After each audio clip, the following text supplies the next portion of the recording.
Well, good morning, good afternoon, good evening. Well, good morning, good afternoon, good evening, whoever you are, wherever you are, whenever it is for you. For me, it is just past midnight on Saturday, December the 21st, 2024, which makes this the news for Friday, December the 20th, day 1031 of Vladimir Putin's war of aggression against the people of Ukraine. I'm Peter Alexievich, and this is the Live at 5 from Kyiv, a major European capital under siege by the invaders from Moscow. And we were certainly feeling it today, boy. Hey, Nightshade. Hey, G2. Hey, Nicola Jones. How you doing? Anthony, nice to see you. Hey, Paul Smith. How you living, brother? Cool is here. Walter Williamson, good evening. Fitz, I put a comment on your Santa video, right? Hey, Renee Herman. Hey, Eli. I put a comment on your Santa video. I hate a skinny Santa, especially one in filthy flip-flops. And fucking, I had to appeal it. It's under appeal right now. Oh, these people have no sense of humor. Hey, Grotland. Hey, Joe, what do you know?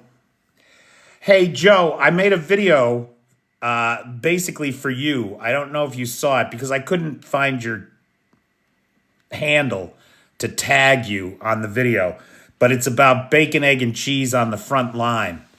It's maybe 4 videos ago or 5 videos ago, but you might find it amusing. Totally reminds me of Dan Aykroyd in Trading Places. Totally. Hey, Mad Mike. Hey, Cheyenne. How's everybody doing tonight? Hey, Richard Prexis. But Joe, if you look at my videos, you might find it amusing. Anyway, so guys, look, I was rocked out of bed. The whole building shook this morning. At 5. Hey, Juan. Hey, Juan Pa, how you doing? Were you shook out of bed at 7:05 this morning like me? So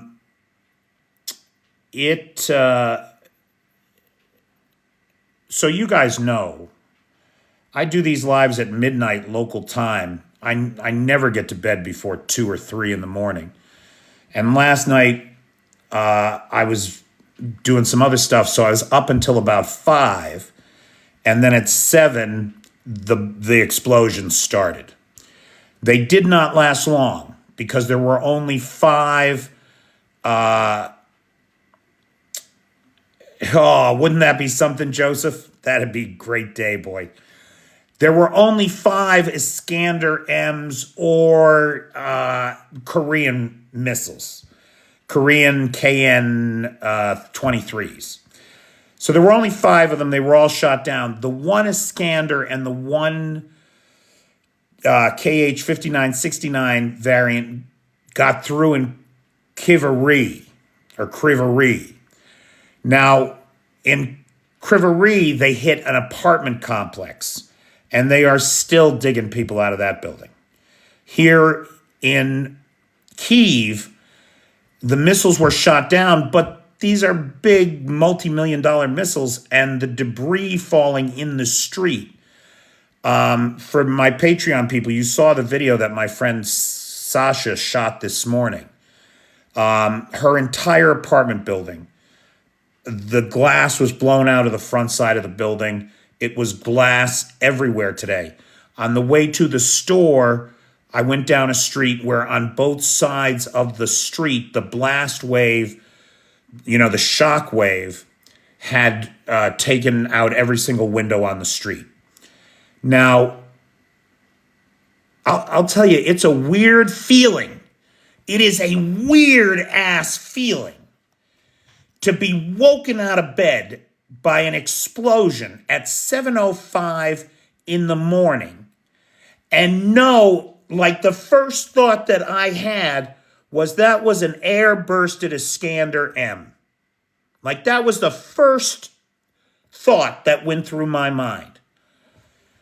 They're big missiles, Walter. I don't know what the payload is on them. It's got to be several hundred kilograms of TNT equivalent. I don't know the exact designation. Now, in addition to the missile attack on Kyiv, which damaged the foreign consulates of Argentina, Albania, North Macedonia, Portugal, and Montenegro. And so far, we haven't heard anything from anybody except the Portuguese. The Portuguese called the Russian charge d'affaires in Lisbon into the president's office for a talking to today. In addition to the missiles that came in last night, there were 65 drones sent in, 40 of which were shot down, and 20 of which were repulsed by some kind of electronic warfare or some other solution, and identified by the Ukrainian Air Force as decoys. It does seem that the Ukrainian Air Force has the ability to determine which drones are legitimate attack drones and which are decoys. Now, how they are doing that, I do not know. I don't know if it's a radar cross-section or the nature of the navigation system or something else. But they seem to be able to identify them. And I say that because starting, was it yesterday or Wednesday? I think it was Wednesday. Wednesday, for the first time ever, we saw the Ukrainian Air Force say the words, so many imitator drones, so many decoys. Hey, Steve with a V. So many decoys were repulsed with active countermeasures. So it does seem that they are able to identify the decoys. Dawn Patrols wants to know, did Russia really attempt a full-scale landing up in Kherson today? No, Dawn, they did not. They did send 2 infiltration groups. So what they did was, a couple things. A week ago, I reported that we had word that the Russians had assembled a fleet of some 300 boats on the left bank of the Dnipro River across from Kherson City. Now, for those of you unfamiliar with the map, the river is the front line. It's what separates the Ukrainians in Kherson City from the Russians on the left bank. Now, dig it. What the Russians did today was they hit Kherson hard with artillery. Absolutely pummeled it. And under that, the cover, or attempted under the cover of that artillery fire, to send 2 infiltration groups to secure the base of what's left of the Antonovsky Bridge as a bridgehead on the right bank, on the Ukrainian side. Unfortunately, the river where they crossed is about 1 kilometer wide, about half a mile. It's the same as the North Koreans running across fields of snow. You're just a target. And to the best of my knowledge, none of those Russians reached the right bank. They made an attempt. They did not make it. And it makes sense. They're out in the open. They're crossing the wide-ass river, right? It's going to be very tough for them to get across there, especially because the Ukrainians have the high ground overlooking the river. They can see everything, and they fly drones like swarms out there. They know everything that happens on the ground. They could count the boats a week ago. So they're going to try it. They're going to try it again, because if the Russians try something once and it doesn't work, they do the exact same thing 100 more times until everyone is unalived. It's unreal. Hey, Jeff. Nightshade mentions there that the Dracaris, the thermite dropping drone, made another appearance. And not only did it make another appearance, it has been upgraded. The fire, I mean, it looks like dragon fire, man. The fire coming out of that thing is unbelievable. Hey, Jake, how you doing, pal? Maybe I'll just talk about that for a second because Jake and I were chatting about the assassination of Kirillov. And I mean, I'm always happy to give my opinion about things. But I try to stay focused on the facts of these stories too. And I got to tell you, I'm not entirely comfortable with extrajudicial killings and assassinations. We know what happens. They lead to tit for tat vendettas that last forever. If we believe in the rule of law and due process of law, then even for a war criminal like Kirillov, his assassination should give us all pause. Now, I'm not criticizing the Ukrainians. They are in an existential fight for their survival. And they've got to decide what they are willing to sacrifice of themselves for that survival.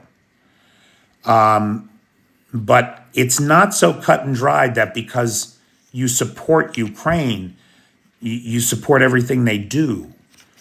I have a lot of problems with the assassination campaign, personally. But I tried to just report on who's been assassinated and what it means. Okay, so just a sidebar there based on the conversation I was having with Jake, which I did think was an interesting conversation, Jake. Ukraine gave up some ground south of Pokrovsk, about 40 kilometers, about 28 miles west of Donetsk City. According to General Syrskyi's office, a tactical withdrawal was undertaken to avoid an encirclement situation and save the lives of the Ukrainian soldiers. Because the Ukrainians give a fuck about whether or not their men get home alive, which clearly the Russians and the North Koreans do not. Kim has no intention of any of those 11,000 that he sent ever coming home. I'm certain of that. He does not care. Oh, Bobby, I mean, I'm glad that's a hypothetical question because I will never be in that position. But I can't say that I would be able to. I mean, that is not, I would much rather see him in The Hague. I would much rather see him in The Hague. Is that the area that they were talking about a possible encirclement over a week ago? It's one of the areas that they were talking about a possible encirclement about a week ago. In that same area, you might be thinking of Seldove, because that got a lot of press, Eli, before that town, they finally ceded that town to the Russians. And we got some very interesting video today. The Russians, who have recently liberated Seldove from the Ukrainians, the Russian army is posting videos of themselves. I don't understand why people post videos of themselves committing crimes. Hey, Birdie. So they've posted videos of themselves looting the town. I mean, they're just going door to door, house to house, stealing laptops, stealing jewelry, whatever they can find, To the best of my knowledge, the withdrawal under fire was orchestrated by the Ukrainians. And yes, they got themselves out, Eli. Russians are pushing up and down the line with very little movement, but with extreme violence. The front line is a nightmare. It's an absolute hellscape of violence that you and I as civilians, we will never know, thank God. So much so that Yesterday, the Russians saw another record-breaking day of 2,200 men lost on the battlefield. 2,200 in one day. I mean, if that went on for a month, you'd be talking about 60,000 men, KIA or WIA. That's insanity. Now, this happened a while ago, but we just got the story today. I reported on a fire at a Moscow airport on December 12th. Well, it turns out that what that was a GUR operation, right? The main intelligence directorate of Ukraine, under the command of Lieutenant General Budanov. The GUR blew up an AN-72, an Antonov 72 auxiliary power unit. Now, these Antonov 72s are big-ass cargo planes. And as far as I could tell, the Russians only have maybe 44 of them in total, and only 31 of them are functional, are flight-worthy.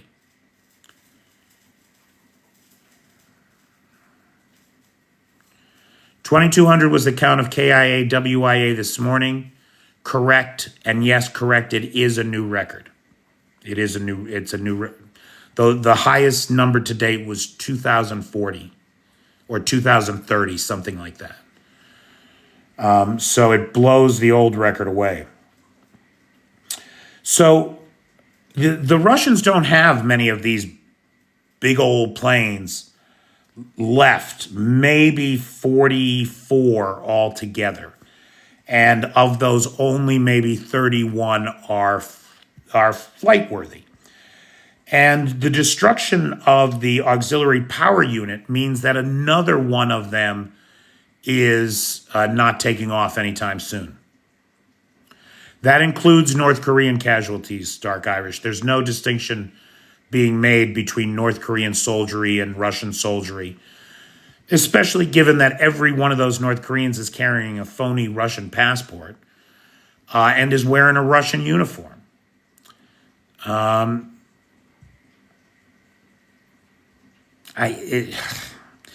This is so distasteful and so unpleasant that I hesitate to even mention it. But just as an example of the kind of barbarism that the Russians are engaged in every day, we've got multiple reports that the North Korean soldiers that have been unalived in battle are having their faces disfigured so that they cannot be identified as North Korean from an easy look. That's insanity to me. I mean, who even thinks to do that? Hey, Rob Walker. Anyway, Russia retook a few hundred meters in Kursk. Kursk, now get this. This is so important to understand, I think. And I only just became aware of it myself today. Dawn patrols, they're not using North Korean uniforms because they want the world to believe that they're Russians. Russia is embarrassed that it's had to turn to North Korea for this help. So they want plausible deniability. They're not getting it. But that is the claim. Eli is correct. They're claiming that these are Russian nationals of the Buryat people, who are an ethnically Asian, Southeast Siberian group of people. And they live in the Yakut, Irkutsk regions, the Kamchatka region, that area. Okay. So Russia did retake a few hundred meters in Kursk.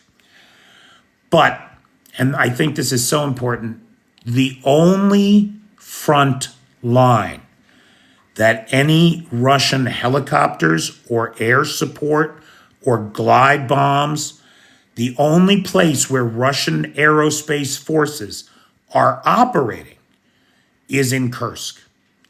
They have stopped operating everywhere else along the front as it is simply too dangerous and they lose too many fucking planes.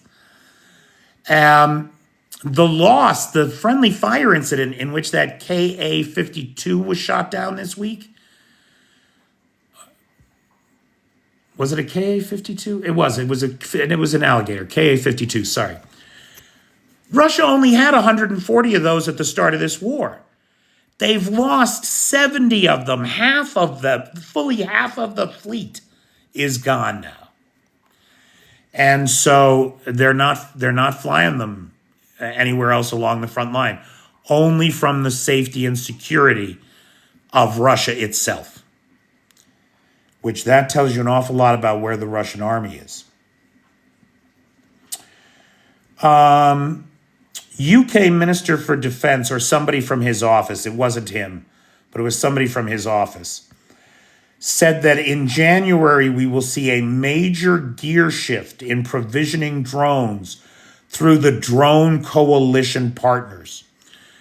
Now, you guys know there's a bunch of different coalitions that are managed by different governments and partner with a variety of different governments. So, for example, there's the drone coalition led by the UK, Norway, and Lithuania, if I'm not mistaken. And they harness all of the NATO members and EU members and try to get drones for Ukraine.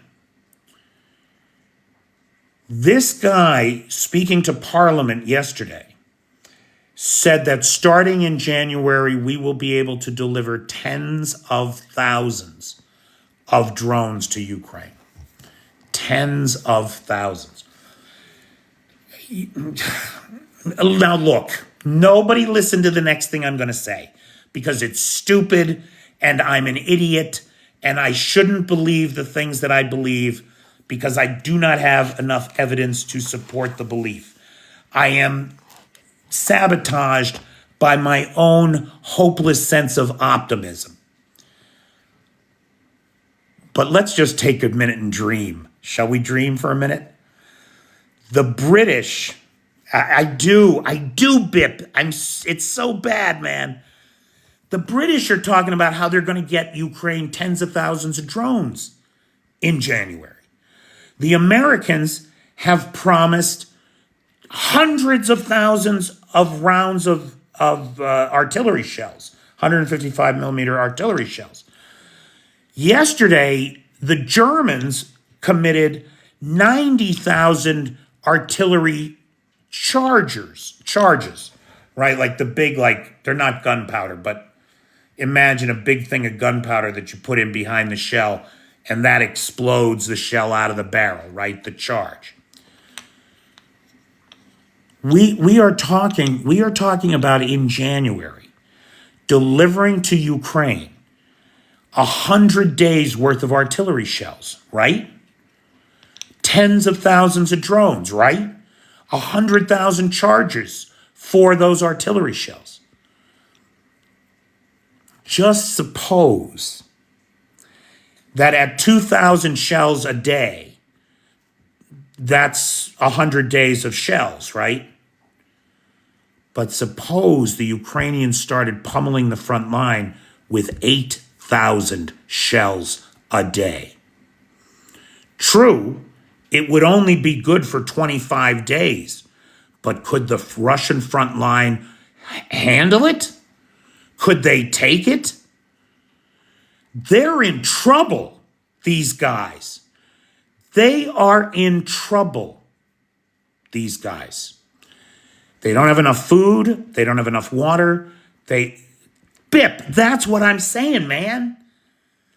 And if I'm thinking this way, I find it. So, of course, I guess the real question is, can we trust the Allies to come up with the shit that they've promised?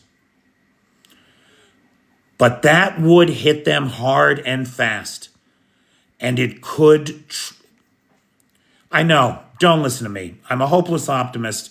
No such thing is going to happen. The Ukrainians are going to be afraid that Trump is going to cut off their supplies. So they're not going to go and use 100,000 shells in 20 days. That's not going to happen. Nothing like that is going to happen. I'm an idiot for even bringing it up, but I'm hopeful. I would so love to see that happen. I really would. You know, it is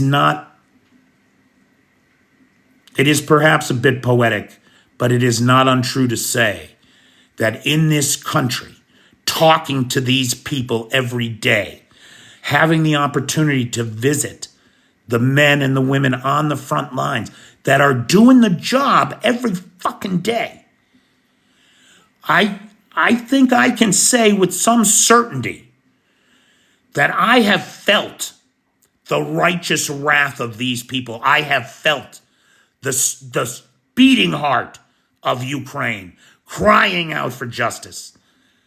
And the only justice is with strength in this case when you're dealing with these kinds of people. That's the only justice. Yeah, I can't spend $4 on coffee, Bobby. That's not a thing for me. But you're right. I'm an optimistic fool. And I will get my heart broken again if I believe in this shit too much.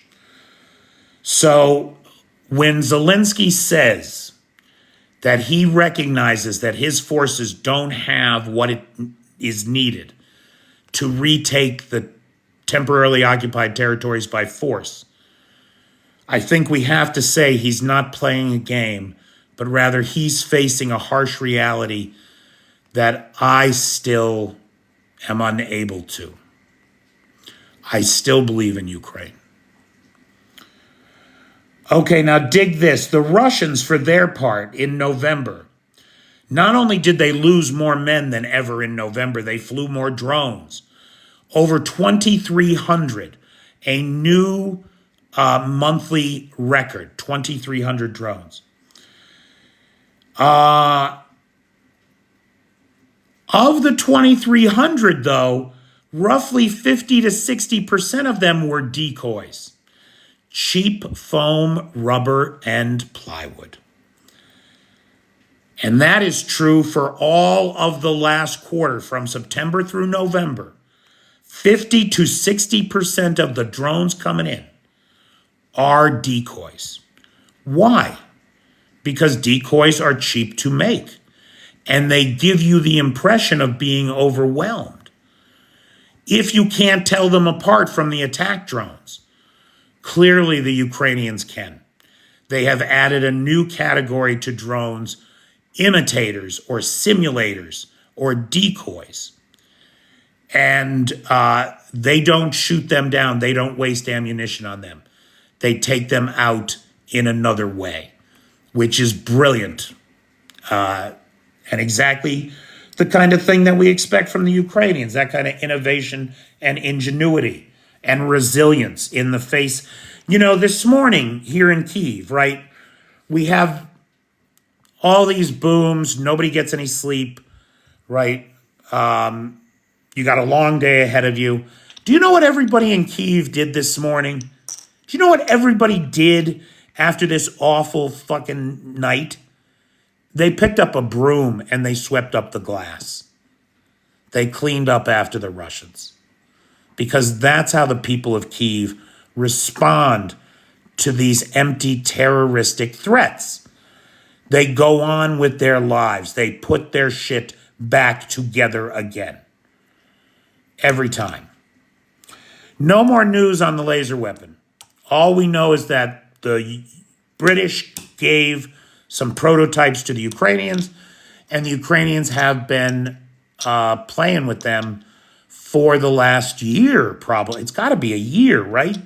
Since we first heard about Dragonfire. Since I first heard about it anyway. So the Ukrainians are now claiming that they have this weapon, but the announcement was made. It wasn't clear whether they just had them or they had the capability. We do not know the answer to that question. There's a big difference between having a weapon and having a capability, which I would point out is exactly the situation that Vladimir Putin is in with his fucking mythical Oreshnik missile. This nonsense of a high-tech duel over Kyiv between the Oreshnik and Western air defense is a childish, obscene,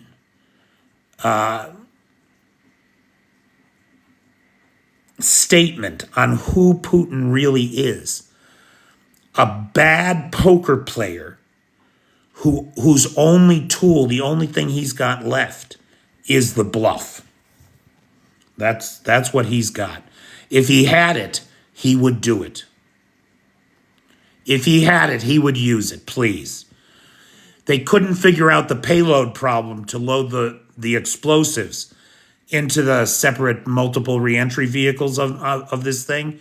So they sent one to Dnipro with no warheads in it because they can't solve the payload problem. And why can't they solve the payload problem? Because everybody with a brain has fled this genocidal lunatic that is leading Russia over a cliff.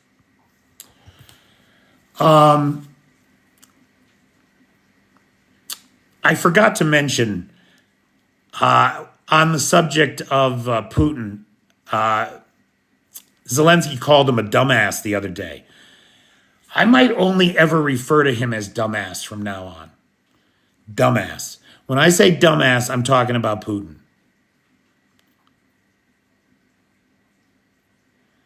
Right, Anthony?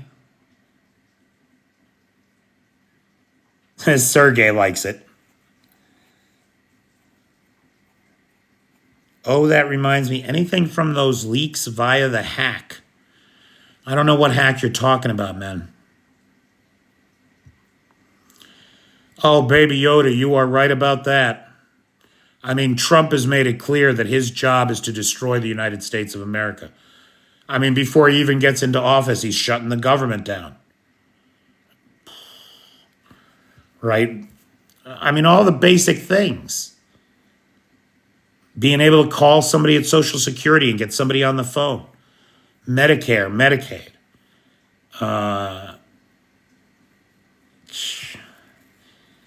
He's a lot brighter than you. Who, Putin? Yeah. Putin is master strategist. He 3-day SMO. He lose Syria, Africa, Armenia, Georgia, Ukraine. Putin is a dumbass. And Elon is worse. Elon is an idiot. He's a moron. He did not come up with a single one of the companies that he owns. He just bought them because he's rich. He's a rich idiot. It's ridiculous. Putin has my GPS coordinates. If he wants them, I'm not important enough for him to notice. Oh, they're birds of a feather, those two. Putin and Trump. Okay. Let's see now.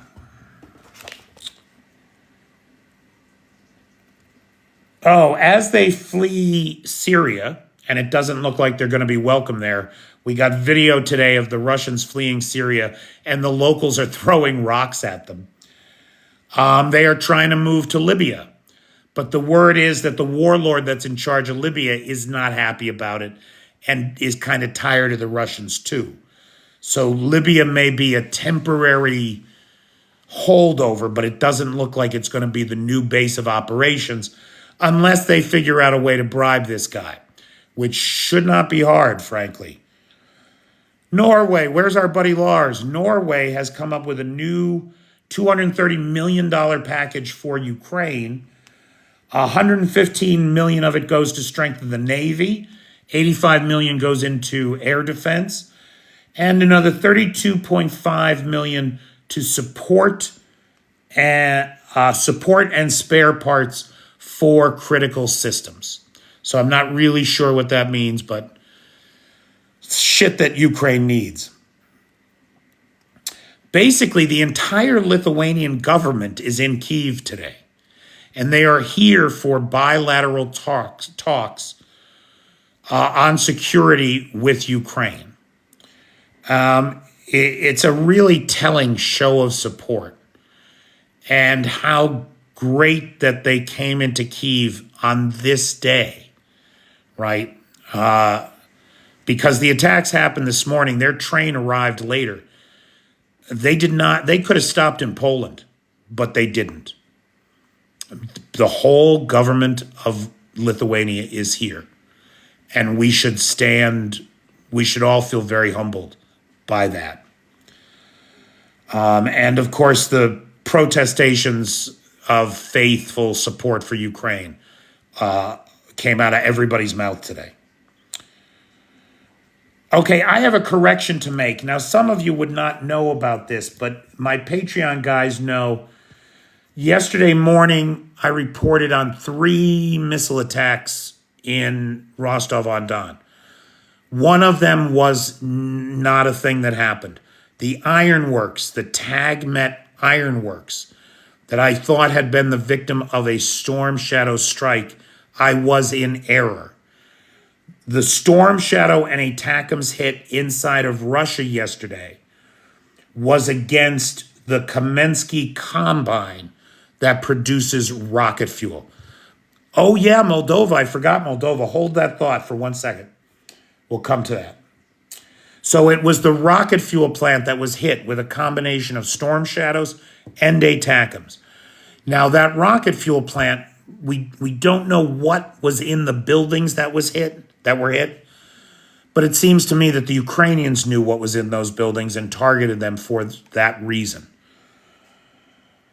In Rilsk is up in Kursk, and the Ukrainians hit it with 6 ATACMS missiles this morning. Now get this. Russia is running to the UN Security Council because the Ukrainians are firing ATACMS at them. I mean, you gotta be kidding me. You gotta be kidding me. How weak, how pathetic, how hypocritical do you have to be to start a war with your neighbors, blame everybody but yourself for it, and then when they dare to fight back, go run into the UN Security Council? Playing the victim, PT. Nobody plays the victim like a Kremlin gremlin, boy. Boy, do they ever. Something interesting about Rilsk, for those of you that are interested in this kind of thing, if you put a ruler on the map at Rilsk and draw a straight line at 45 degrees, it intersects Belgorod. And what you essentially get is a straight front line where everything to the west is Ukraine and everything to the east is Russia. So I believe that Ukraine's maximalist goals in Kursk include taking Rilsk. It makes good sense. It makes good sense. Now, everybody knows that there are Russian gas lines and oil pipelines that run through Ukraine.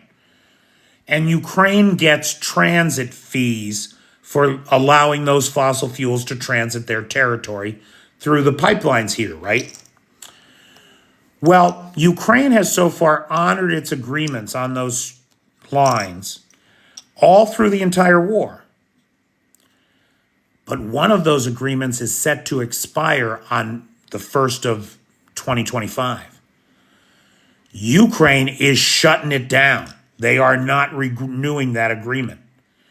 It's for the gas pipeline that comes out of Sudza.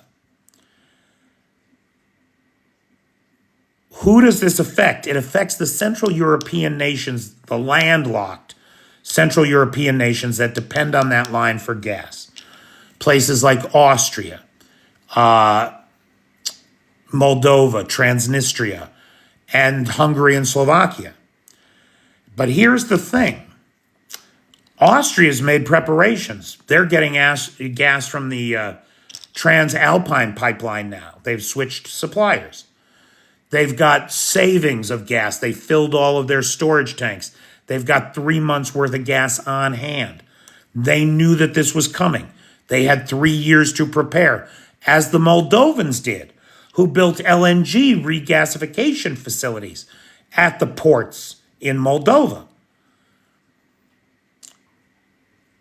Slovakia, Hungary, and Transnistria have done nothing. Because, of course, Putin keeps whispering in their ears, oh, this is going to be over before the deal expires. Don't worry about it, right? We're going to be getting the gas to you, no problem. The deal is expiring. The war is nowhere near over. And Slovakia, Hungary, and Transnistria are all up a creek without a paddle when it comes to natural gas supplies. It doesn't affect Germany like the others because Germany has other sources. Germany went to great lengths and great expense to build a LNG regasification facility somewhere up north on the Baltic Sea. Maybe Hamburg. Is Hamburg up that way, I want to say? Anyway, it doesn't matter, but it's a German city on the water up that way. And so they've got alternative sources. They're ready to switch entirely to those sources and give up the gas that they've been getting from Russia. Robert Fico, the Prime Minister of Slovakia today, appeared to threaten Ukraine. He said he threatened serious conflict, quote unquote, if Ukraine doesn't give us our gas. Now, look, we know that this guy is a Putin puppet, but they've had 3 years to work this out. Exactly, PH. I have no sympathy for them. No sympathy for them at all. And look, you can't, that's the problem with Russia, right? You get in there because you think you're getting a good deal, getting some cheap gas, getting some cheap oil. But eventually, you are beholden to people who are going to ask you for things.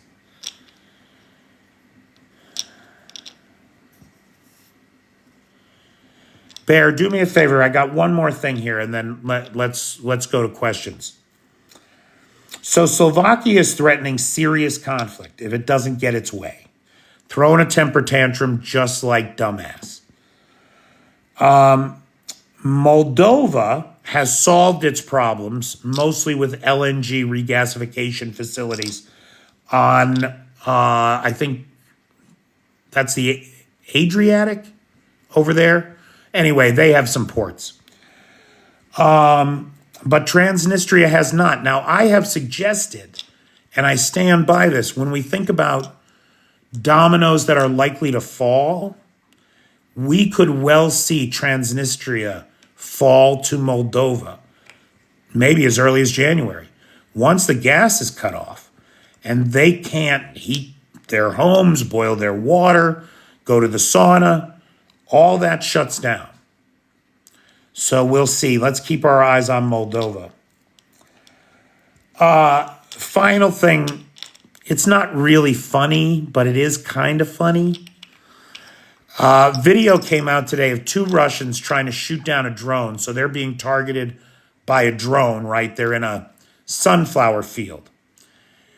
And they're trying to shoot this drone down. And instead, they shoot each other. It's unreal. It's unreal. Anyway, all right. So, Bear, just before I answer your question, I want to thank the sponsor of tonight's live, Mike Ryan. I don't know if Mike is here tonight, but Mike is a longtime supporter of the channel, and we appreciate it. Thank you, Mike. I've got 2 openings. I've only got sponsors for the lives through Wednesday of next week.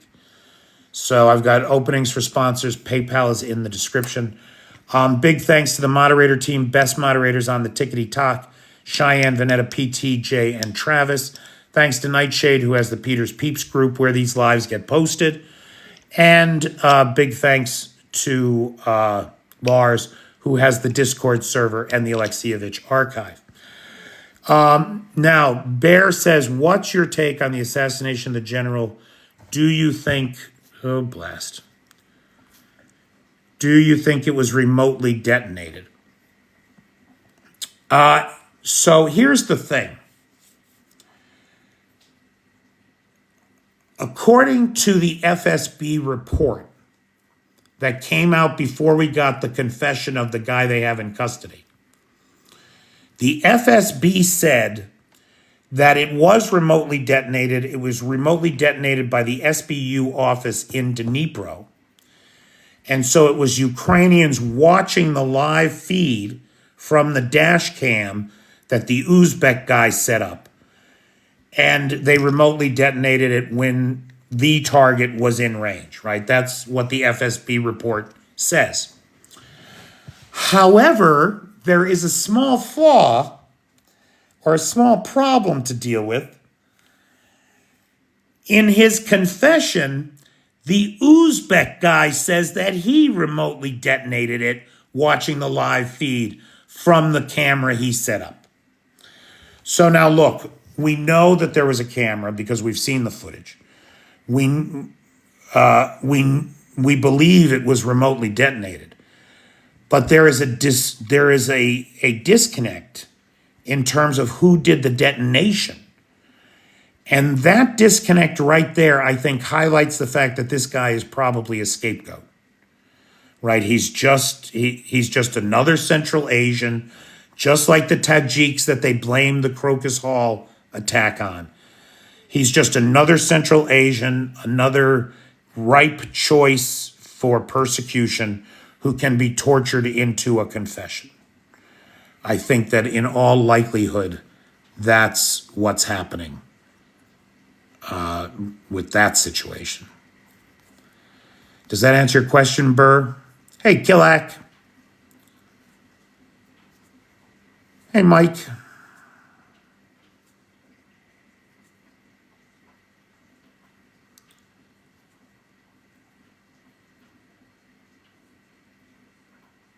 Thank you, Ricky Two Steps in Sacramento, California.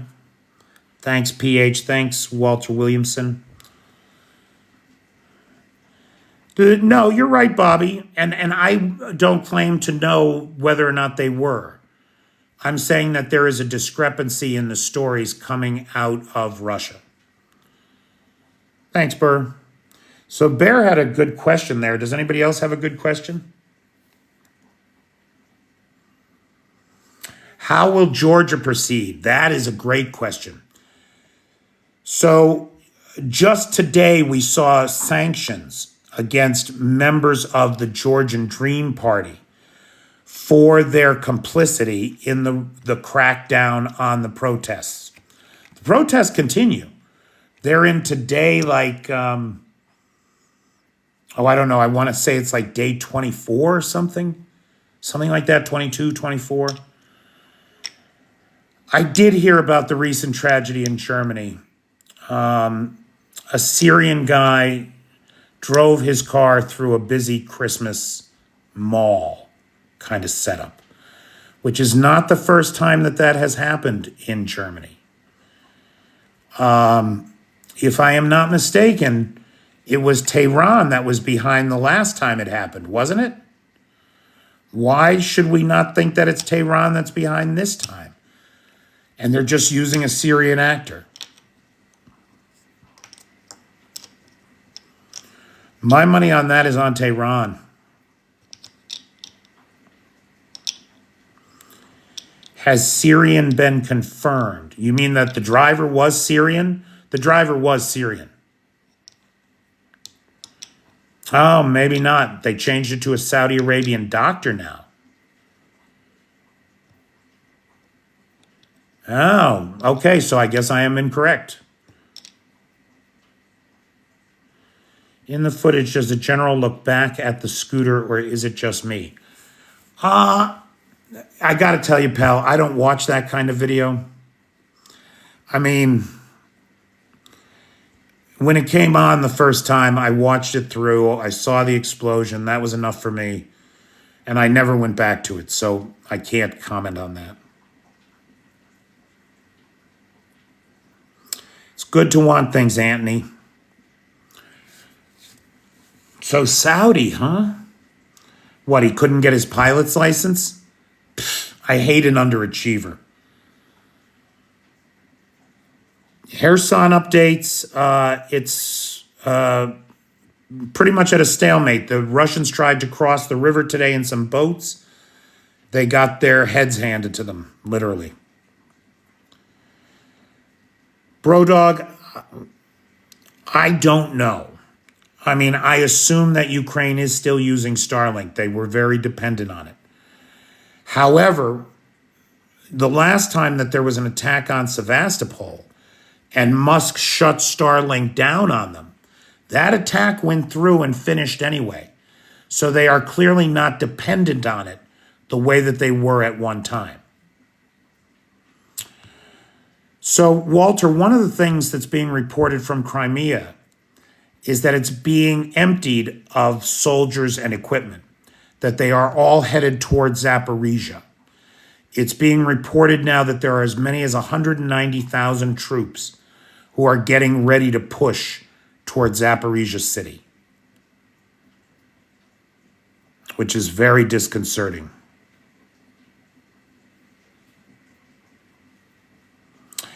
That is what, Sergey, I don't know what that means. What does that mean? Do I want to know what that means?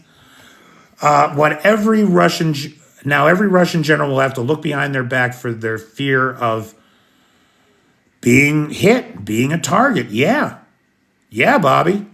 That was by all accounts, by all these analysts that I watch and listen to, and all these reporters who have spent their lives in Moscow, they all say that everybody is nervous and that was the point.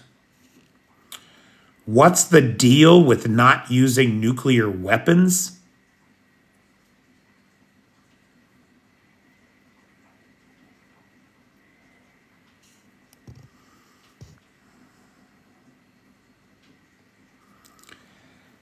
Can Russia do an offensive in winter? Russia can't do an offensive in the summer, Bobby. I mean, there's all this talk about all the land that they've taken back. They haven't. They're still at less than 19% of the country. Their gains since September count for less than 0.1% of the country. We do not know how many long-range Western weapons Ukraine has, nor do we know how many they've been sent. Ukraine officially celebrates Christmas on December 25th. So the post office will be closed. All the government buildings will be closed. That is the new Christmas here. Now, everybody's grandmother still celebrates it on January 6th. So everybody goes to their grandmothers for January 6th. How are the new Ukraine drones doing? Are they having an effect? Which drones are you talking about, Brodog? Because we've seen incredible effects of the UAVs in the Kerch Strait. We've seen the Peklos take out an oil refinery in Bryansk. We saw the Polonitsas used for the first time in combat, took out a Russian HQ. So they're doing their job, and the thermite drones are crazy. Those Dracaris are unbelievable.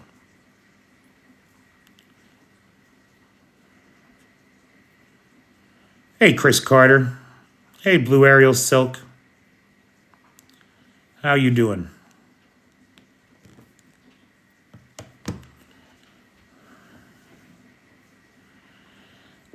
I have never heard of the 5K ghost drones. I don't know what they are. Okay, guys, we got about 3 minutes left. Questions, comments, points of observation, or personal need. I'll tell you, I'm exhausted. I went to bed about It was 4:55 when I lay down last night or this morning. I have been up since 7:05 when the bomb started going off.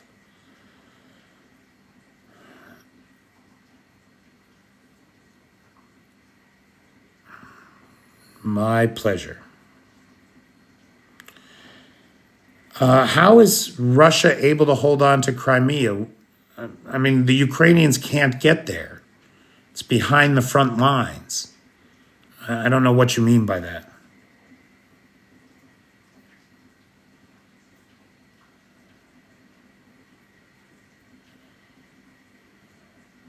Good night, Bobby. Good night, Nicola. Good night, John Boy. Thanks for liking the live, Debbie.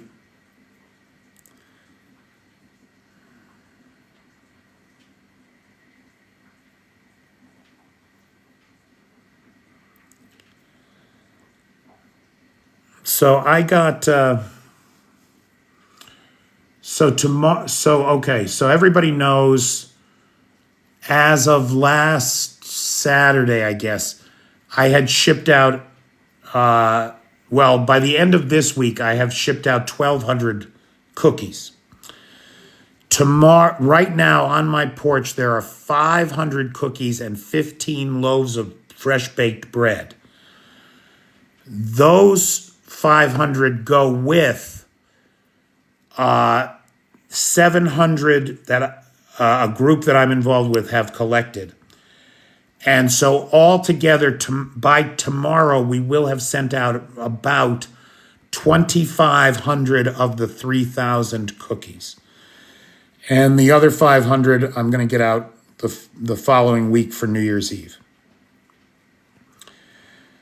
And, again, I appreciate, I thought of it just now because Chris Carter is here. Chris is one of the sponsors of that project, as was Vanetta, Cheyenne, Gabor, James Boudreau, who did I forget? Oh, and Arn. So big thanks to those guys.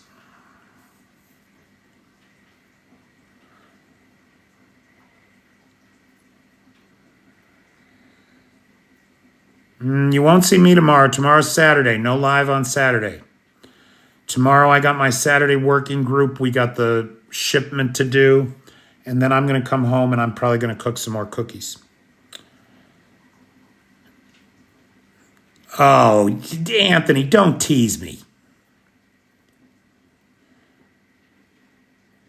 You would enjoy them. They're very good. They're very, very good, honestly. Hey, J-Boy. I hope you liked it. The bread, I should just mention, remember we were talking about my friend Sasha, who was a little traumatized this morning, walking over the broken glass in her lobby to come and meet me at Megamart. Her mother baked the bread. So big thanks to Mrs. Bacall, who baked the bread for the troops. We really appreciate it. No, you sure can't get Girl Scout cookies here. What do they call Samoas now? Caramel Delights or something?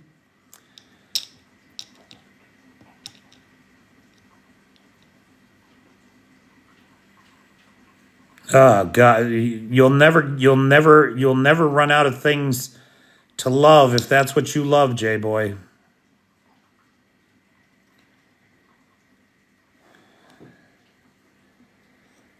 What did I make? I made chocolate chip walnut, chocolate chip, peanut butter chocolate chip, peanut butter white chip, regular peanut butter, thumbprints, oatmeal raisin. Is that everything? I feel like I'm missing something, Bobby, but that gives you an idea. It was American cookies. That was one of my goals, was to introduce American cookies to the Ukrainian armed forces. How many did I eat? I don't know, maybe 100, maybe 200, I don't know, maybe more. I mean, are you counting like raw dough, like as you're tasting to go along? I'm a cook, Ed, not a chef. I'm just a cook, pal. Just a cook. All right, guys.